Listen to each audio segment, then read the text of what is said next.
Hello అండి, welcome to my channel. నేను సుష్మా. చూడండి, పిల్లల వైట్ షూస్ అనేవి ఒక్కొక్కసారి వాష్ చేయడం కుదరదు కదండి. అందులోనూ వర్షాకాలం ఏంటంటే మనం వాష్ చేసినా కూడా తొందరగా ఆరవు కదా. సో అలాంటప్పుడు ఈజీగా ఎలా క్లీన్ చేసుకోవాలో చూద్దామండి. ఒక చిన్న బౌల్ తీసుకొని దీంట్లో కొద్దిగా కోల్గేట్ పేస్ట్ తీసుకుంటున్నానండి. దీంట్లోనే కొద్దిగా వంట సోడా తీసుకుంటున్నానండి. మనం షూస్కున్న మురికిని బట్టి పేస్టు, వంట సోడా అనేది తీసుకోవాలన్నమాట. నెక్స్ట్ దీంట్లో కొద్దిగా వేడి నీళ్ళు పోస్తున్నానండి. నీళ్ళు కొద్దిగా వేడిగా ఉంటేనే బాగుంటుందన్నమాట.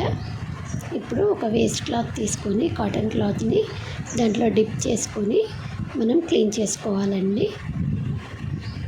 చూడండి, నేను ఇక్కడ క్లీన్ చేస్తున్నాను. చాలా బాగా క్లీన్ అవుతుందండి. చూస్తున్నారు కదా, కొద్దిగా గట్టిగా రబ్ చేస్తే చాలా ఈజీగా క్లీన్ అవుతుందన్నమాట. మీరు మా ఛానల్ని ఫస్ట్ టైం కనుక చూస్తున్నట్లయితే తప్పకుండా సబ్స్క్రైబ్ చేసుకోండి. పక్కనే ఉన్న బెల్ ఐకాన్ని క్లిక్ చేయడం మర్చిపోకండి. చూడండి ఎంత బాగా వచ్చేస్తుందో. ఈ టిప్ 100% వర్క్ అవుతుందండి. తప్పకుండా ట్రై చేయండి. మీకు ఎలా వచ్చింది అనేది కామెంట్ చేయండి. వీడియో కనుక నచ్చినట్లయితే ప్లీజ్ లైక్ చేయండి. అలాగే మా ఛానల్ని సబ్స్క్రైబ్ చేసుకోవడం మర్చిపోకండి. Thank you for watching.